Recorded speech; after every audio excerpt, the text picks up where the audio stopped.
Эфир Абхазского телевидения продолжается. Вы смотрите информационный выпуск Амшекшара. Здравствуйте. А сейчас коротко о главных темах.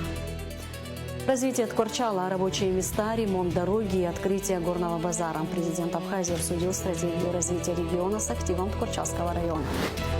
Человек, который был голосом Абхазии в Москве, Абхазия провела в последний путь дипломата Игоря Ахба.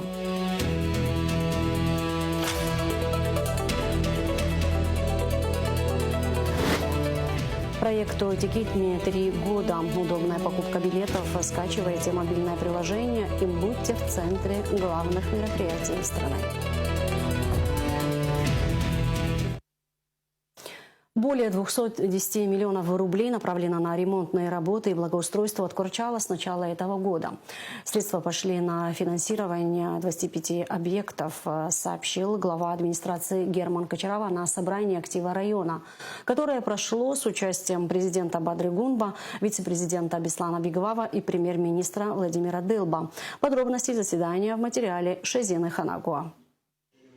Экономическая политика администрации Ткорчальского района в отчетный период была направлена на мобилизацию внутренних резервов, повышение собираемости налогов и укрепление финансовой дисциплины. За 6 месяцев 2026 года доходная часть местного бюджета выполнена на 102%, сообщил глава района Герман Кочарава. При плановом показателе 172,4 миллиона рублей. Фактическое поступление поступило 175,2 миллиона рублей. Собственные доходы района перевыполнены на 117%. При плане 22,2 миллиона рублей в бюджет поступило 26,2 миллиона рублей. Этот прирост почти на 4 миллиона рублей – прямой индикатор того, что местный бизнес выходит из тени, а экономическая жизнь в районе начинает динамично восстанавливаться. Субсидии поступили в объеме 74,8 миллиона рублей. Дотации составила 72,2 миллиона рублей. Субвенция поступила в размере 2 миллионов рублей.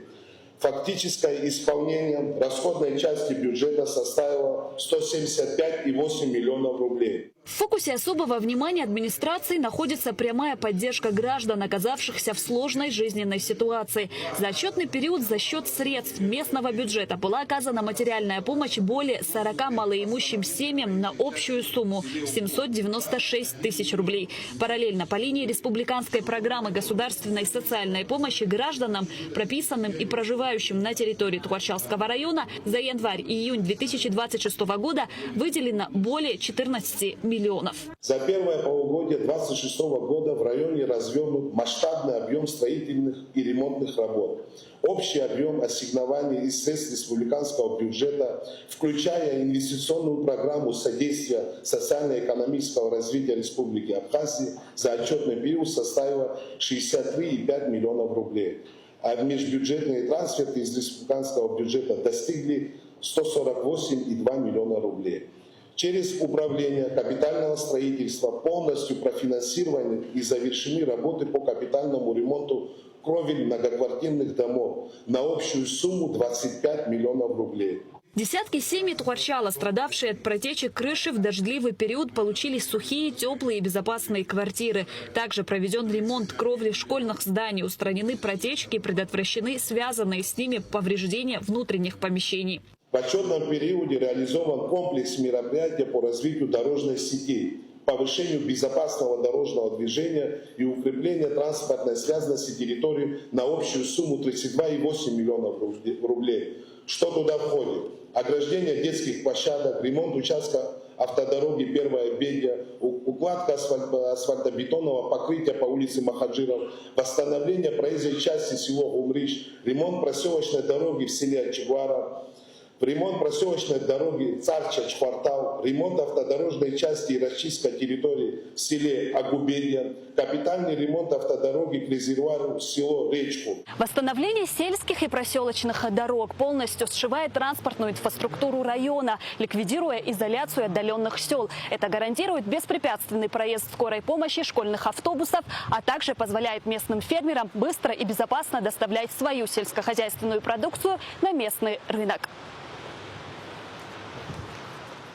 Германом Кочарава подписано распоряжение о создании группы стратегического развития города-героя Тхуарчал. Группа займется разработкой комплексного мастер-плана Тхуарчал-2030, правовой и технической упаковкой ключевых инвестиционных площадок, привлечением внебюджетных и грантовых средств, а также формированием новой стратегии внешнего позиционирования Тхуарчала. Глава района предложил Бадре Гунба войти в состав группы в качестве почетного члена. К слову, развитие города уже заметно. К примеру, из резервного фонда Кабинета министров ко дню города-району президентом были выделены целевые средства в размере 5 миллионов рублей на благоустройство нового сквера напротив парка Ардзанба по улице Апсилов. Увеличивается и число объектов, восстанавливаемых как в рамках инвестпрограммы, так и за счет собственных средств. Расчистка и ремонт дороги в Агубеде и строительство мостового сооружения по дороге Тхуарчала-Кармара не просто улучшили качество жизни сельчан, но и открыли безопасный, удобный доступ к уникальным историко-архитектурным памятникам для туристов.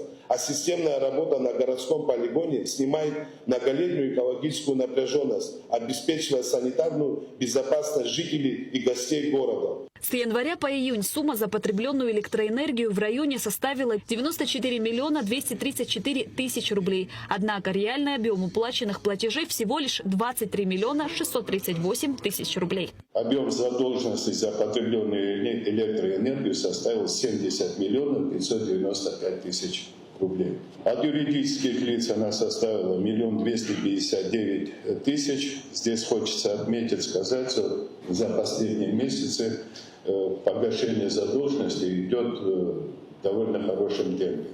От физических лиц задолженность у нас составляет 69 миллионов 336 тысяч 440 рублей.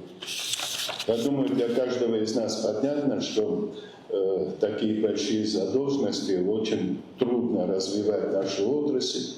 Единственная, наверное, отрасль, от которой зависит практически вся экономика нашей страны. Налоговые поступления в Тхуарчалском районе за первое полугодие составили 29 миллионов 42 тысячи рублей, что на 6 миллионов 353 тысячи рублей превышает запланированные показатели, сообщил начальник налоговой службы района Владислав Аджба. За 6 месяцев сотрудники районного УВД зарегистрировали 5 преступлений уголовного характера. Все они раскрыты. Начальник районного отдела УВД Денис Челоко представил результаты работы за отчетный период. Аграрии района уже приступили к сбору урожая фундука. По прогнозам, в текущем сезоне объем сбора ореха составит порядка 1400 тонн. В этом году президентом Республики Абхазия был объявлен год 2026 год годом села. По поручению президента Министерство сельского хозяйства Республики Абхазия выделяет на каждое село по 1 миллиону рублей для развития сельских территорий. Все села Тхуарчалского района подали заявки, и все заявки были одобрены. Выделенная сумма пойдет на благоустройство сел и инфраструктуру. Руководство страны продолжит делать все возможное для повышения качества жизни горожан и жителей всего района, отметил, выступая на заседании актива президент. В числе первоочередных задач и ближайших планов Бадра Гунба назвал решение ключевых инфраструктурных вопросов района. В частности, президент сообщил о планируемом ремонте основных автодорог, ведущих в Тхуарчал. Отдельно глава государства отметил необходимость восстановления дороги Патрас, которая в годы Отечественной войны народа Абхазии связывала блокадный город с селами восточной части страны и имела стратегическое значение. Инфраструктура тегла защищена, что хомпада убартеруагу дзимюнгага айтишипадой дород проблема тут зашена тот как лейцпхедza Тхуарчала шуны яю адзизи шло ибзидзаны дород убри намадана отцарости аргылары успорта яхабыт Тхуарчал Ахадара, Абриазцара, Ацбараза, Акыршукса, Дара, Аудиокушис, Черногод, Агрогенесово, Абряхнапызлах, Казаус, Ацухтунза и Нахкапха. Акырепсо, Тхуарчала, Шара, Шушка, Агубуларе, Абзибаре, Змам, Абснат, Духопасабадзам, Избанукзер, Шара, Шнысамя, Шторыхамя, Уи ибзидзан яхнарбот шара шахаракара. Отдельно Бадрагунба остановился на ликвидации последствий недавнего стихийного бедствия, охватившего Тхуарчалский район. На призыв о помощи в восстановлении размытых дорог откликнулись не только уроженцы района, но и руководители предприятий и предприниматели со всей республики. Глава государства выразил искреннюю благодарность всем, кто не остался равнодушным в трудную минуту. В ходе встречи гражданам и предпринимателям, оказавшим активное содействие в преодолении последствий стихии, были вручены благодарственные грамоты от президента Абхазии. Шазина Ханагу, Лилиан Маршан, Раму Камкия, Абхазское телевидение. Городской рынок, не работавший долгое время, торжественно открыли в Тхуарчале. Перезапуск торгового пространства осуществлен по поручению президента Бадрагунба и по инициативе главы районной администрации Германа Кочарава. Павильон, где располагаются торговые ряды, украшен муралом, на котором изображены мужчины и женщины в национальных костюмах, продающие свою продукцию, а также гортензии, символ Тхуарчала. Торжественную церемонию открытия рынка посетили многочисленные гости и жители города. Президент Бадрагунба и глава администрации Тхуарчалского района Герман Кочарава перерезали красную ленту. В день открытия здесь провели ярмарку сельскохозяйственной продукции из сел Тхуарчалского района.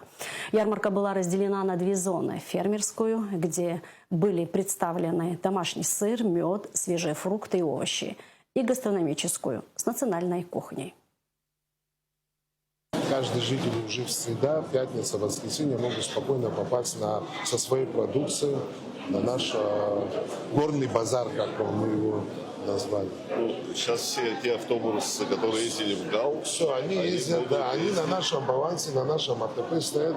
И справедливо то, что все, что им нужно было для автобусов, мы всегда делаем с нашего бюджета. Почему они должны ездить в другой район, я понимания не имею, но мы возобновили эти рейсы. И я думаю, мы сможем и наладили эти рейсы. Так что все будет нормально.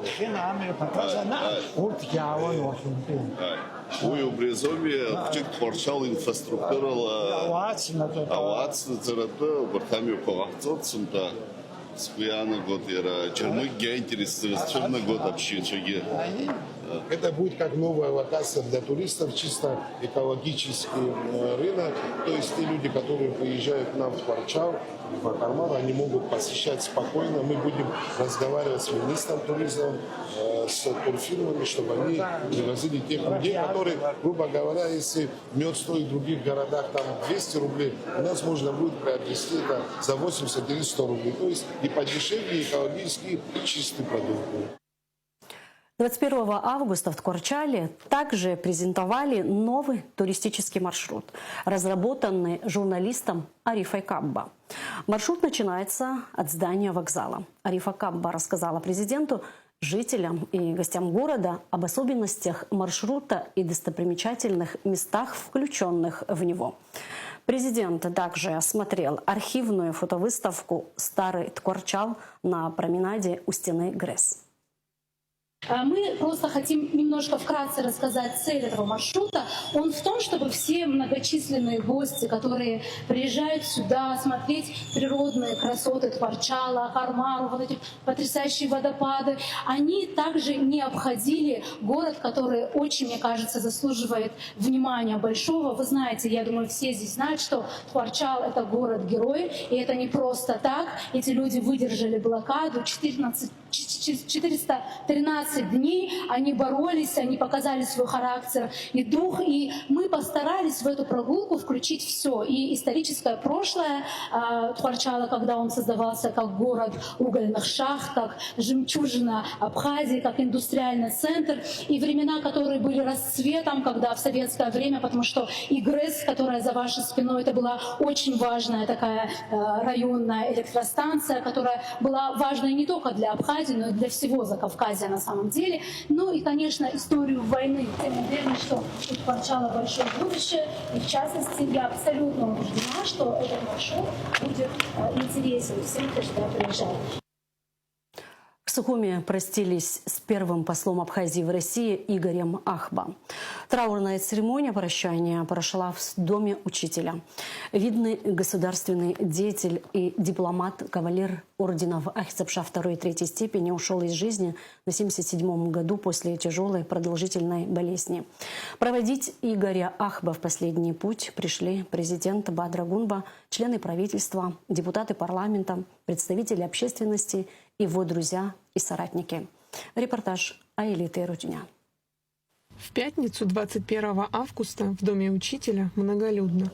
Прощаются с дорогим сердцу и всей стране человеком Игорем Ахба, видным государственным деятелем, кавалером ордена Ахицапша II и III степеней, первым послом Абхазии в России. Проводить Игоря Ахба в последний путь пришел президент Бадра Гунба, общественность, его друзья и соратники.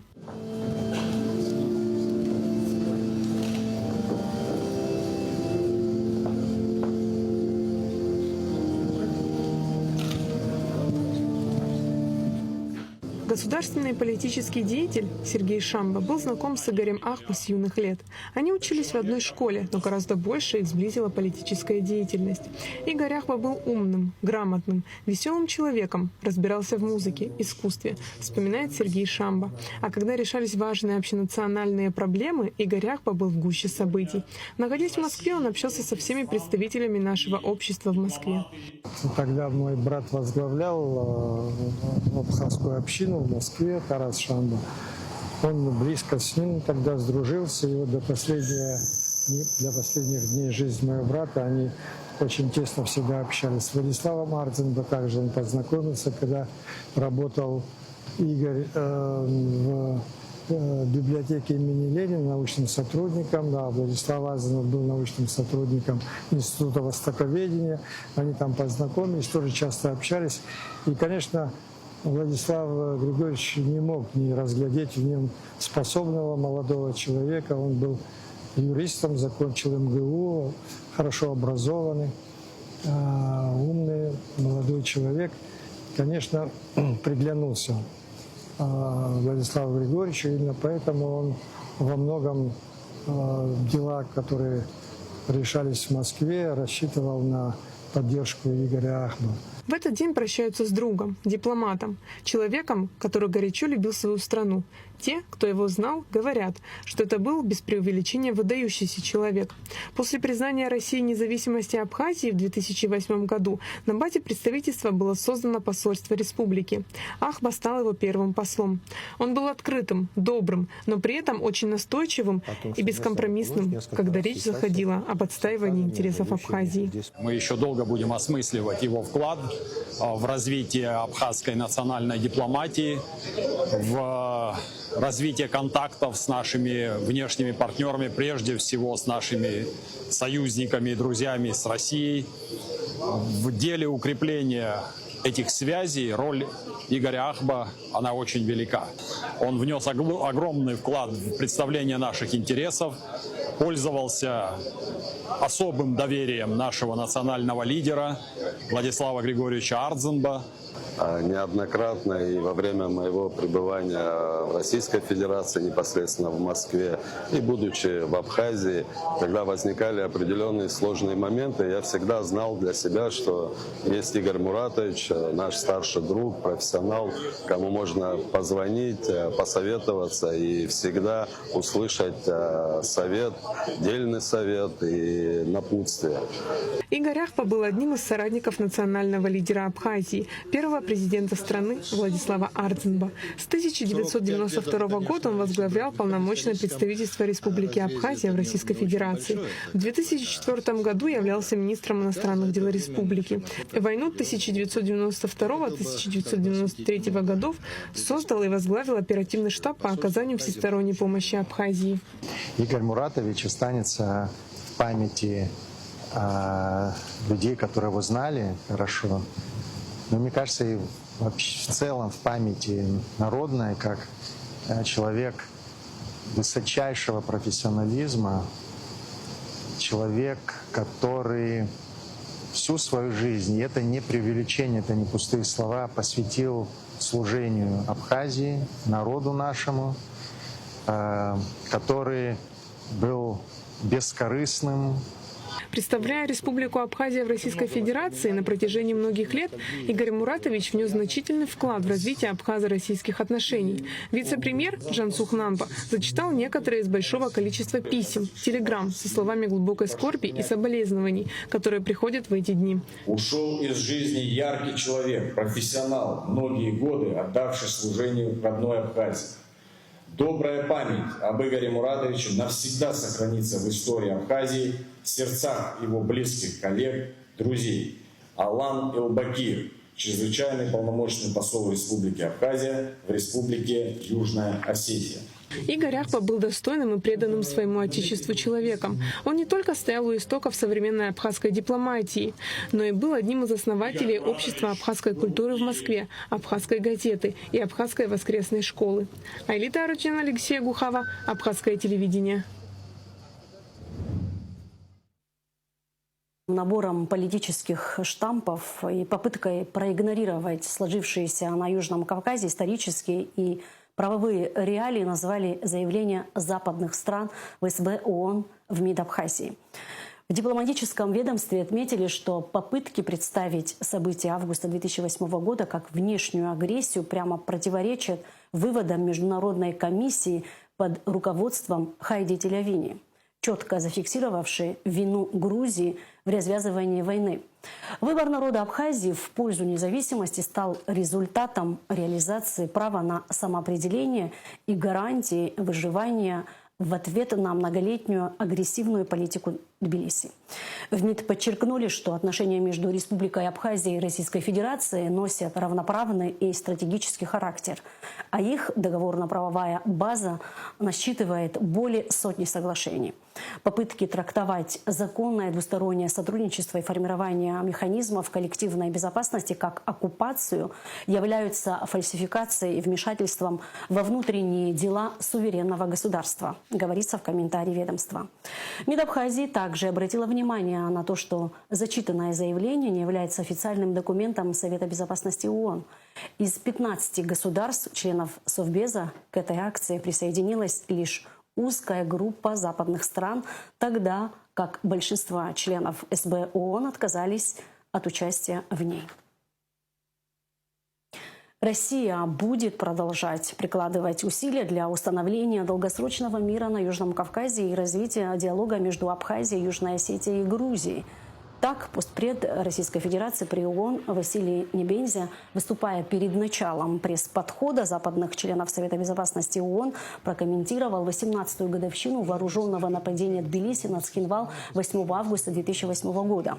Российский дипломат напомнил, что Россия действовала в соответствии с уставом ООН и имела все основания для начала операции по принуждению грузинской стороны к миру. Именно из-за западных санкций жители Абхазии и Южной Осетии оказываются в изоляции. Мы также хотели бы предостеречь некоторых наших коллег от продвижения отличительной повестки по грузинскому направлению. С сожалением констатируем наличие факторов, негативно влияющих на переговорный процесс в Женеве и представляющих реальную угрозу для безопасности во всем Закавказском регионе. Один из таких факторов — это конфронтационная линия грузинской стороны, которая пытается использовать трибуны различных международных организаций для дискредитации России, а также изоляция Абхазии и Южной Осетии. ООН не является исключением. Мы готовы продолжать взаимодействие с теми, кто заботится о судьбе Южного Кавказа, а также готов предоставить всестороннюю помощь в содействии диалогу между Тбилиси, Сухумом и Цхинвалом с целью установления прочного мира и решения проблем в регионе, которые их всех объединяют. В Генеральной прокуратуре рассмотрели результаты внеплановой проверки качества расследования уголовных дел и проведения процессуальных проверок по сообщениям о преступлениях в период с мая по июль этого года. В частности, обсудили выявленные в ходе проверки нарушения и недостатки.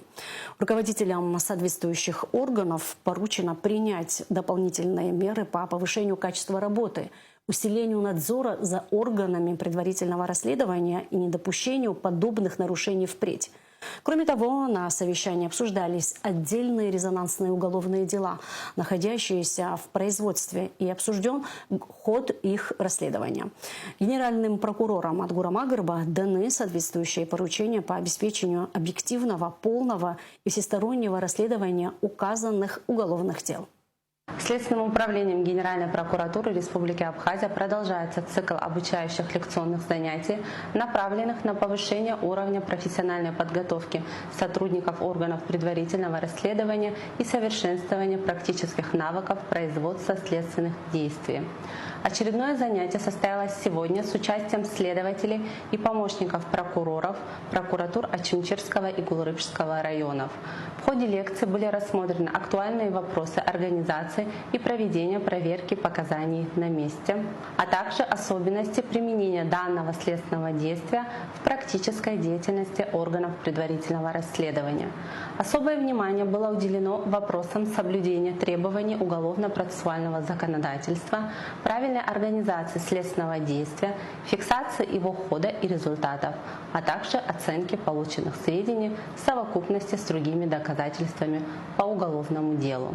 Проведение подобных занятий способствует обмену практическим опытом, повышению профессионального уровня сотрудников и совершенствованию качества расследования уголовных дел.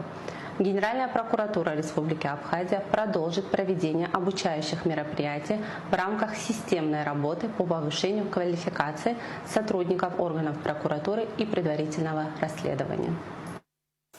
В офисе Всемирного Абхазо-Абазинского конгресса состоялась презентация фильма доктора филологических наук, профессора АГУ, заслуженного журналиста Абхазии Екатерины Бебе. Фильм «Лучезарная горянка» посвящен руководителю отдела культура Международного объединения Алла-Шара Нателле Джимакуловой. В фильме показаны не только рабочие будни и проекты Нателлы, но и личные истории, рассказывающие характер героини. Картина вошла в цикл фильмов Екатерины Бебе об абазинских женщинах, цель которого показать многообразие женских судеб и их вклад в общественную и культурную жизнь. Дорогая Джимакулова, мы ее очень любим. Она достойный человек, она и журналист, и режиссер, и общественный деятель.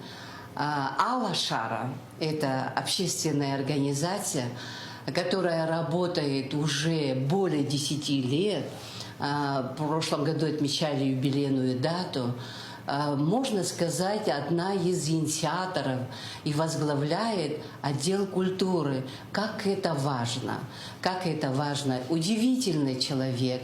Нателла Джимакулова, вот с первого дня знакомства мы ее обожаем. Действительно, человек души, очень скромная. Фильм, конечно, вызывает теплые чувства. Вообще у Катерины Георгиевны, я поняла, вот я смотрела и анализировала, есть свой стиль, особенность. Все, что она нам рассказывает, это пережитое ею самою. Вот она хочет поделиться с нами тем, что она прочувствовала.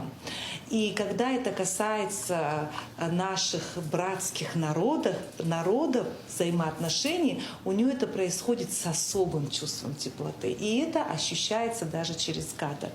Все говорили о вас, что вы очень теплая, улыбчивая, скрепляющая. Да?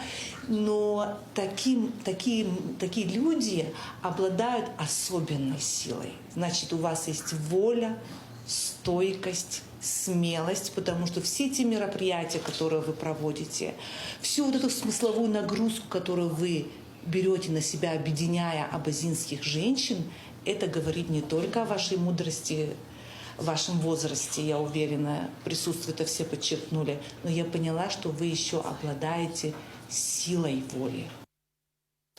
Свыше 100 тысяч проданных билетов и более 16 тысяч проведенных мероприятий. С такими внушительными результатами первый в Абхазии билетный сервис «Тикитми» отметил свое 3-летие. Главным анонсом вечера, посвященного этой дате, стал следующий масштабный шаг команды – скорый запуск удобного мобильного приложения. Ирина Богателя знает подробности. Купить билет на концерт, спектакль, мастер-класс, выставку, музей и многие другие события всего за пару кликов. Сегодня это привычное дело, но еще 3 года назад для Абхазии это было новшеством. Первый в республике билетный сервис TicketMe отметил свой 3-й день рождения.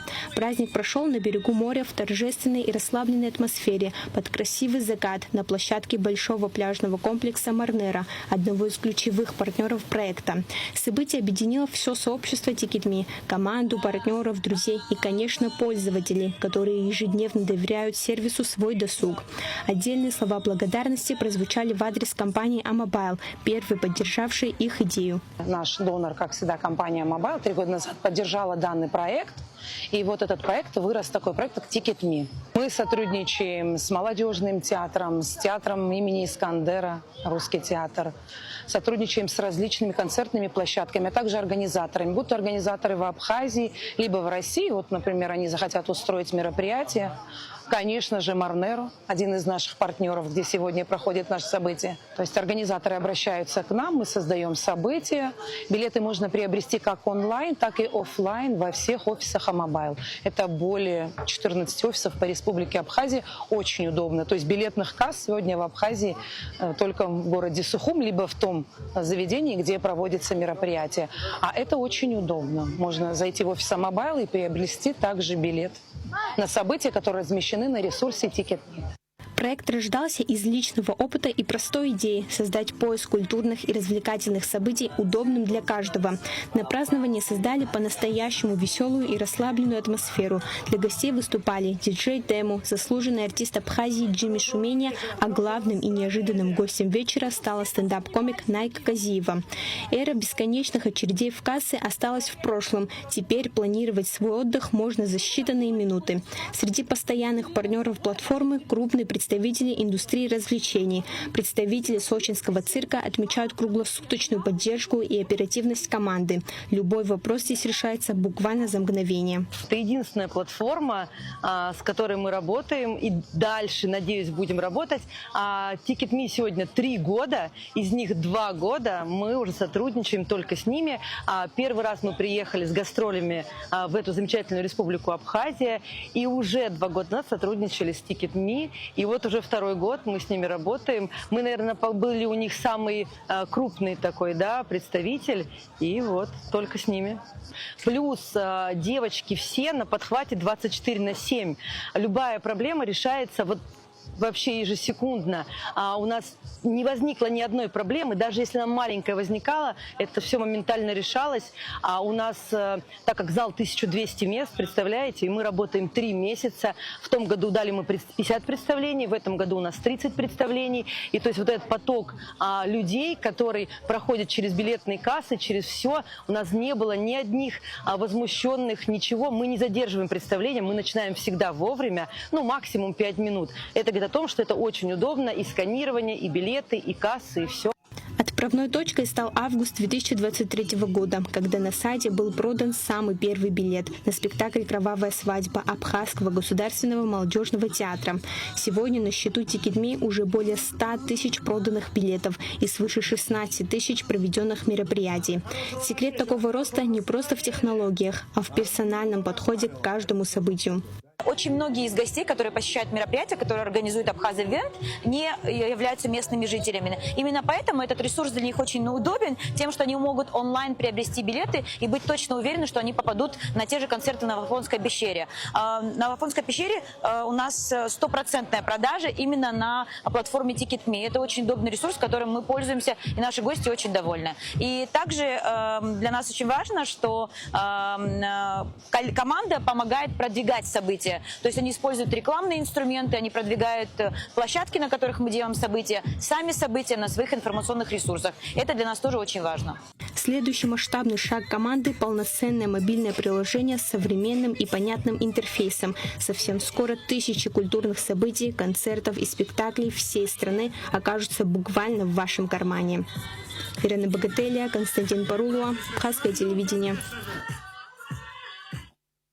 И в конце выпуска информация о погоде.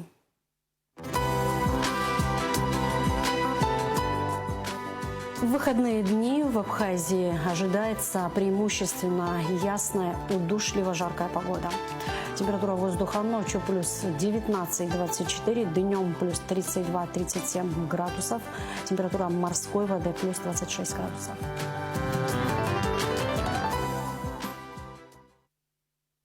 На этом наш выпуск завершен. Всего вам доброго. До встречи в эфире.